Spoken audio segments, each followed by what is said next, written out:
I'm Markeia. Want to hear something scary? Feline Fatale. We often take cats for granted. Small, perfect hunters that were once worshipped as gods in ancient Egypt. Many still believe that cats have supernatural powers. Cats can indeed see far beyond the mortal world, and ignoring that could cost you your life. Ever since Abby moved into her new rent-controlled place in Little Tokyo, her 12-year-old cat, Taquan, had been acting creepy and strange. Every night when she let the cat in for dinner, she would find the remains of a dead mouse or bird perfectly centered on the doormat. By the time she was able to clean it up, it was often picked over and half devoured by either her cat or some other neighborhood animal. Abby's friends told her this was common behavior for a cat, and often when they did this, they were trying to teach their owners to hunt. But what Abby thought was weird is that Taquan had never done this at any of the other places they had lived. She had always assumed her little furry companion lacked any sort of predatory drive. The final straw was when one morning she opened her door to find Taquan waiting patiently with a not-quite-dead rat. Rat blood and guts oozed out of its twitching body. Ew, disgusting, Abby thought. Abby grabbed dish gloves and a trash bag to clean up the carnage. As she approached Taquan, he began hissing at her.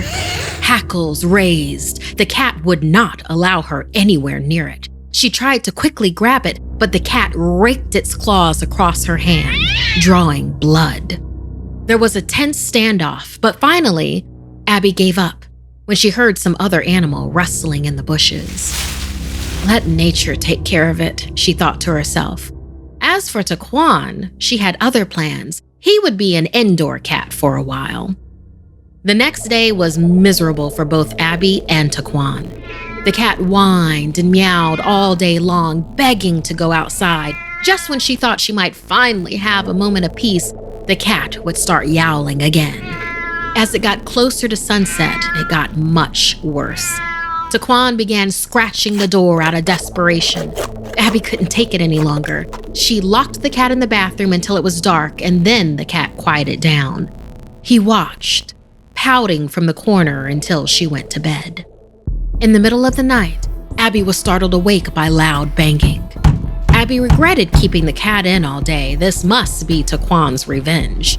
However, when she walked into the living room, she found her cat hissing at the front door.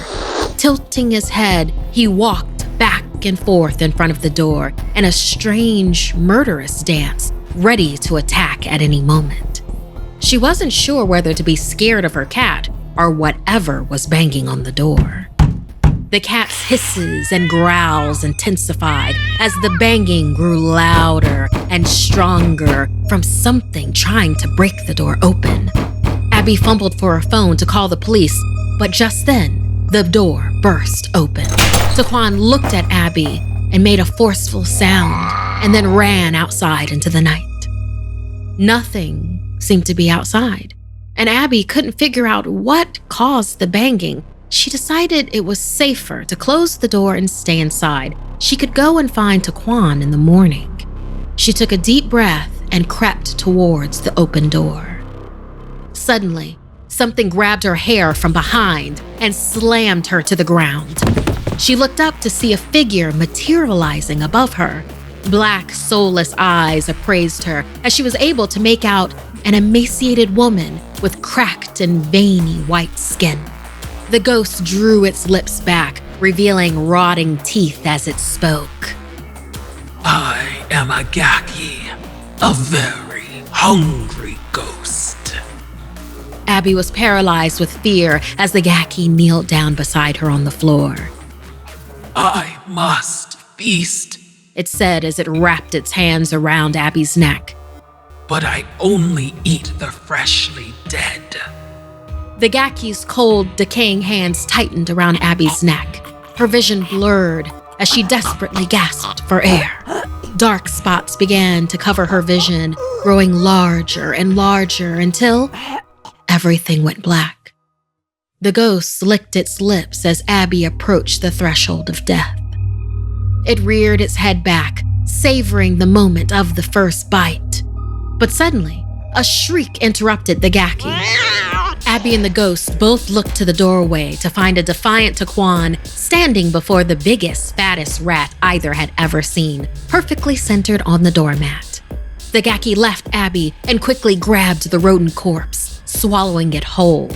Satisfied for now, the Gaki faded away. After that, Taquan was always allowed to leave his offerings at the front door, and when the cat got too old to hunt, Abby would hunt down a creature to leave each night for the Gaki, just as she was taught. Want more Something Scary? You can hear more stories over on the Something Scary podcast, available for free on Apple Podcasts or wherever you listen to your favorite shows. The links are in the description below. Thank you to all of our patrons. While we do run a limited amount of ads, this show would not be possible without your support. If you'd like to submit a story, send me an email at somethingscary@snarled.com.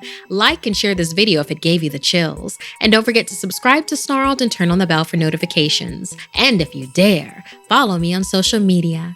Until next time, my dark darlings, sweet dreams.